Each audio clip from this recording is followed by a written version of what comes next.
الحمد لله رب العالمين الرحمن الرحيم مالك يوم الدين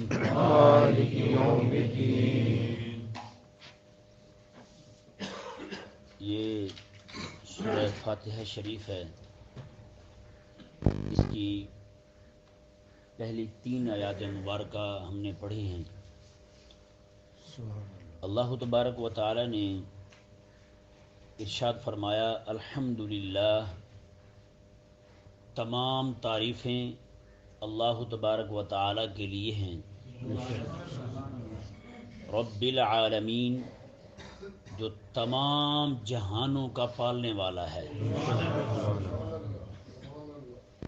بسم اللہ شریف کہ پڑھنے کا ایک مقصد یہ بھی ہے، پہلے بیان ہو چکا، اس کے متعلق گفتگو ہو چکی ہے کہ اس کے پڑھنے میں تجوید کے حساب سے یا پھر کسی اور حوالے سے ترجمہ کرتے ہوئے یا تفسیر بیان کرتے ہوئے عدم توجہی کی وجہ سے کوئی خطا ہو جاتی ہے تو اللہ تبارک و تعالی ہم سب کو معاف فرمائے۔ تو یہ الحمدللہ رب العالمین، الحمد کا معنی جو ہے وہ یہ ہے کہ تمام تعریفیں تمام زمانوں میں اور تمام حامدین سے، یعنی جب جب تعریف کرنے والے نے تعریف کی اور جتنے جتنے لوگوں نے تعریف کی، جتنی جتنی چیزوں نے تعریف کی اور جتنی جتنی تعریف ہوئی، وہ ساری کی ساری اللہ تبارک و تعالیٰ کے لیے ہے۔ سبحان اللہ۔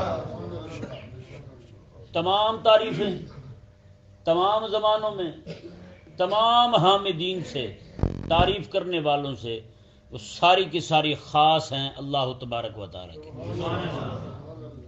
یہ ذہن میں رہے، اللہ تبارک و تعالیٰ کی مخلوق کی تعریف بھی در حقیقت اللہ تبارک و تعالیٰ کی تعریف ہے۔ صنعت کی تعریف جو ہے وہ ہمیشہ صانع کی تعریف ہوتی ہے، کسی چیز کی تعریف ہمیشہ بنانے والے کی تعریف ہوتی ہے یا نہیں ایسا؟ جیسے کوئی بندہ جو ہے وہ اس دیوار کو دیکھ کے کہی جی یہ دیوار تو بڑی خوبصورت بنی ہوئی ہے، اب دیوار تو ویسی کی ویسے کھڑی ہے، لیکن ایک بندہ ساتھ کھڑا ویسے خوش ہو رہا ہے، اس سے بندہ پوچھے بھی آپ کو کیا ہوا، آپ کیوں خوش ہو رہے ہیں؟ اس نے کہا جی یہ میں نے بنایا ہے جی۔ تو یہ عام بندہ بھی سمجھتا ہے کہ کسی شے کی تعریف حقیقت میں اس کے بنانے والے کی تعریف ہوتی ہے۔ تو اسی طرح کر کے کائنات کے اندر جتنی بھی چیزیں ہیں ان کی جو تعریف کی جائے گی، ان کی جو شان بیان کی جائے گی، وہ حقیقت کے اندر تعریف اور عظمت اور شان کا بیان جو ہے وہ اللہ تبارک و تعالیٰ کے لیے جی۔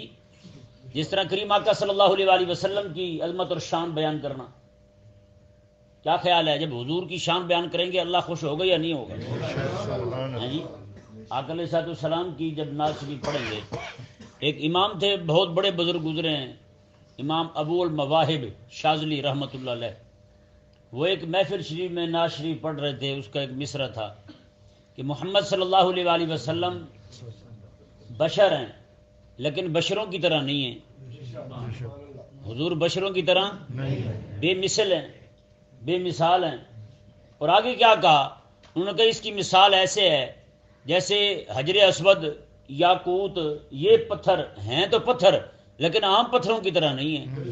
ہاں جی، ایک پتھر جو ہے وہ بیت الخلاء میں لگا ہوا ہے، ہاں جی لوگ اس کے اوپر پاؤں رکھتے ہیں، اور دوسرا پتھر وہ ہے ہاں جی جس نے حضرت سیدنا ابراہیم کے پاؤں چومے ہیں، لوگ اس کو چومتے ہیں، ہے تو وہ بھی پتھر ہے یا نہیں؟ اور اس طرح کر کے ایک پتھر وہ ہے جو سڑک پر لگا ہوا ہے، لوگ جوتوں کے ساتھ اسے رونتے ہیں، اور ایک پتھر وہ ہے جو کعبے میں لگا ہوا ہے، حجر اسود، جسے عام لوگ اللہ کے ولیوں نے چوما، غوث کتب ابدالوں نے چوما، رسول اللہ علیہ السلام کی امت کے بڑے بڑے اجلہ بزرگ یعنی تابعین نے چوما، پھر ان سے اعلیٰ بزرگ صحابہ نے چوما، پھر اللہ تعالیٰ کے نبیوں نے چوما، پھر اس سے بھی بڑی بات یہ ہے کہ امام الانبیاء نے چوما ہے۔ کیسی بات ہے؟ تو وہ اتنی عظمت اور شان والا پتھر، تو یہ ان ساری جتنی بھی چیزیں ہیں ان کی تعریف حقیقتاً کس کی تعریف ہے؟ اللہ تبارک و تعالیٰ کی تعریف ہے۔ تو اللہ تبارک و تعالیٰ نے ارشاد فرمایا رب العالمین۔ رب کا معنی کیا ہے؟ رب کا عموماً معنی جو ہے وہ یہی کیا جاتا ہے پالنے والا۔ جی اب بتائیں، ہم میں سے ہر بندہ نماز پڑھتا ہے روزانہ؟ ابھی بھی 4 بار تو کم از کم ہم نے پڑھا ہے نا الحمدللہ رب العالمین، 2 مرتبہ سنتوں میں، 2 مرتبہ فرضوں میں، ہے یا نہیں ایسا؟ تو جو بندہ روزانہ صرف ایک وقت میں 4 بار پڑھے فجر کے وقت، اور جتنی رکعتیں ہوتی جائیں گی اتنی بار بندہ فاتحہ پڑھتا جائے گا، زور میں 12 بار پڑھے، عصر میں 8 بار پڑھے، مغرب کے وقت 7 مرتبہ پڑھے، عشاء کے وقت 17 مرتبہ پڑھے۔ اب جو بندہ اتنی بار روزانہ بلا ناغا یہ پڑھے کہ پالنے والا رب ہے، اللہ ہے پالنے والا، تو بتائیں وہ کسی اور پر یقین کر سکتا ہے رزق کے حوالے سے؟ آج ہماری کیفیت کیا ہے؟ کیا ہم نے اللہ تبارک و تعالیٰ کو رب مانا ہے؟ بتائیں بھائی۔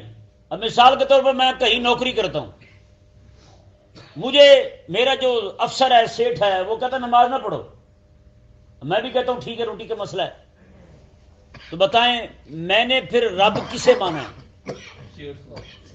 اللہ تبارک و تعالیٰ کو تو نہ مانا۔ تو بھئی یہی چیز ہے، اپنے اندر سمائیں، اپنے دل کے اندر اس چیز کو جگہ دیں، پالنے والا رب ہے۔ یار بتائیں جب بندہ ماں کے پیٹ میں تھا کچھ بھی نہیں کر سکتا تھا، رب تبارک و تعالیٰ نے اس وقت اس کی ماں کے پیٹ میں اسے روزی دی ہے، بھوکا نہیں مرنے دیا رب تبارک و تعالیٰ نے، تو کیا خیال ہے دنیا میں آئے گا مر جائے گا وہ؟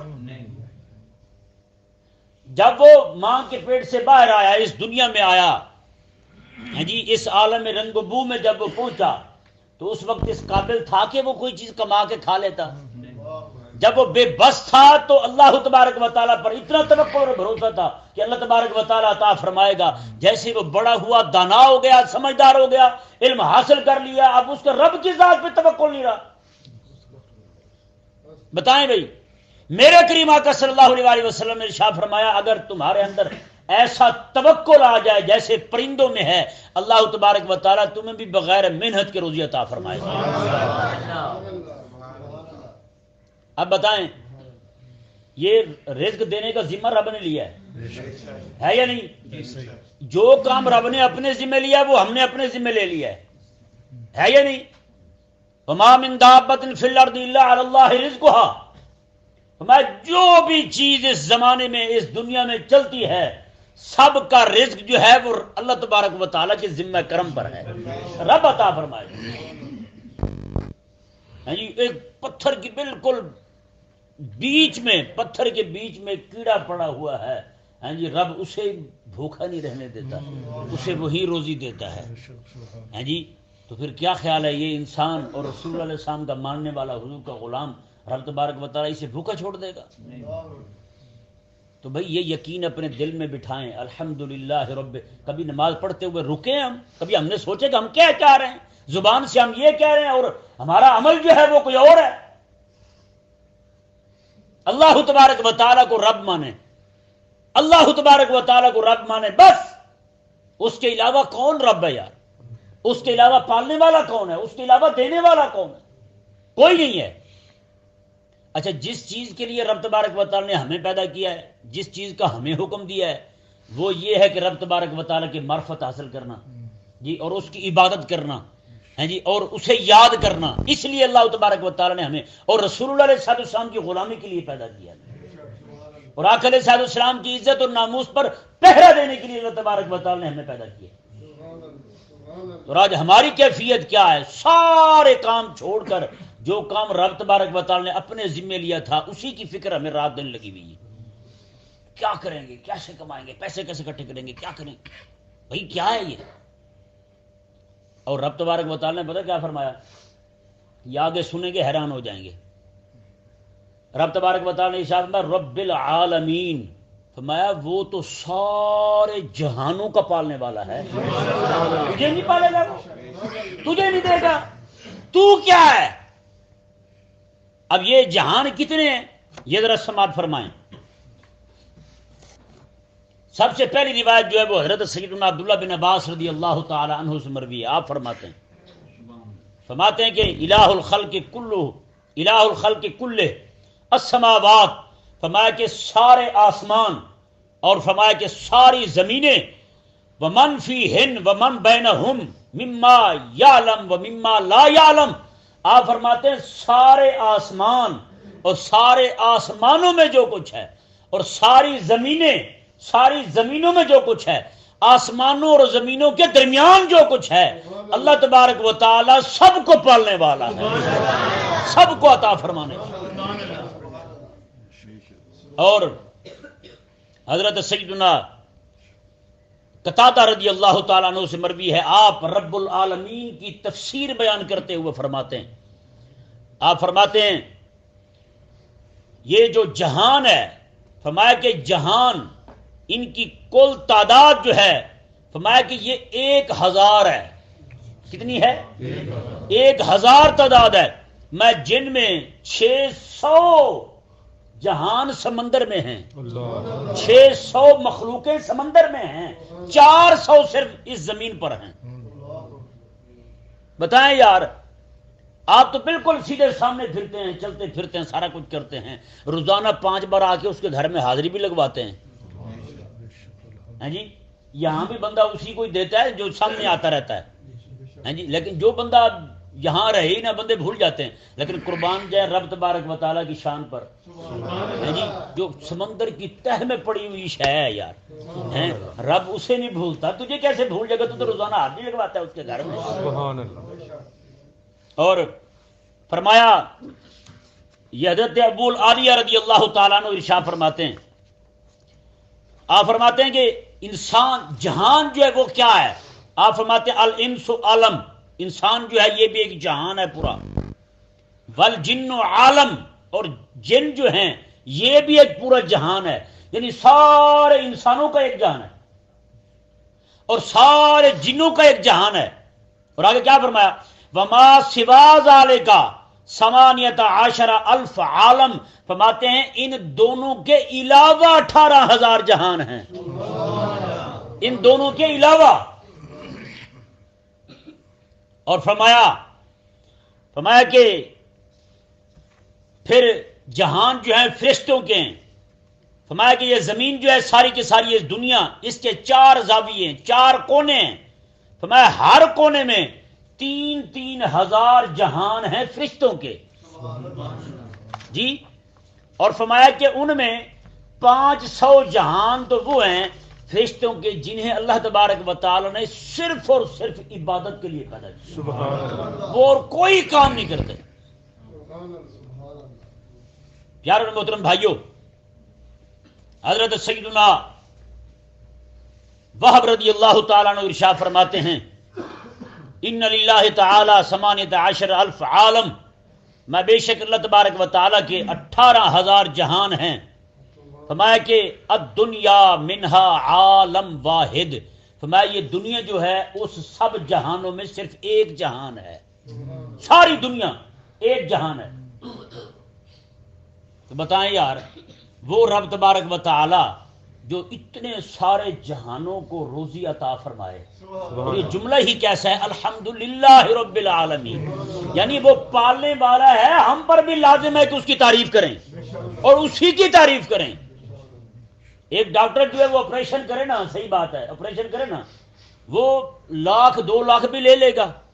ہیں جی، بندہ ٹھیک ہو جائے گا، تندرست ہو جائے گا، گھر آ کر جو بھی آئے گا اسے یہی کہیں گے بھی ڈاکٹر بشیر نے کمال آپریشن کیا یار، ہم تو شکر گزار ہیں اس کے. بھائی پیسے بھی لیے ہیں اس نے، بار بات پہ اسی کا شکر. لیکن خدا کے بندے یہ بھی تو دیکھو نا، جس خالق اور مالک نے تمہیں زندگی عطا فرمائی ہے جی، پھر اس دنیا میں سانس لینا یہ رہنا نصیب فرمایا ہے. اور میں کہتا ہوں قسم خدا کی ان سب چیزوں سے بڑی بات جو ہے وہ یہ ہے رب تبارک و تعالیٰ نے اپنی توحید اور محبوب کریم علیہ الصلوۃ والسلام کا دامن عطا کر دیا. اتنی بڑی نعمتیں رب تبارک و تعالیٰ نے عطا کی ہیں تو پھر یہ بندہ جو ہے وہ دائیں بائیں جائے کیوں؟ جی اللہ تبارک و تعالیٰ نے ارشاد فرمایا الرحمن الرحیم، یہ بھی ایک طرح سے کریم کا کرم ہے. فرمایا کہ تمام تعریفیں اس اللہ کے لیے ہیں جو سارے جہانوں کو پالنے والا ہے. کیوں پالتا ہے؟ الرحمن الرحیم، کیونکہ وہ بڑا مہربان رحم والا جو ہوا. جی وہ بڑا مہربان رحم والا جو ہوا. اور فرمایا مالک یوم الدین، وہ قیامت کے دن کا مالک ہے. یعنی یوم الدین جو ہے یہ قیامت کے دن کو کہتے ہیں. جزا و سزا جس دن ہوگی ہر بندے کو اپنے کیے کا حساب دینا پڑے گا. ہر بندے کو اپنے کیے کا، اپنے اعتقادات کا، جو عقیدے اس نے غلط گھڑے ہوئے تھے، جو اعمال اس نے غلط کیے تھے، سب چیزوں کا حساب دینا پڑے گا. اللہ تبارک و تعالی ہم سب کو سمجھنے کی توفیق عطا فرمائے.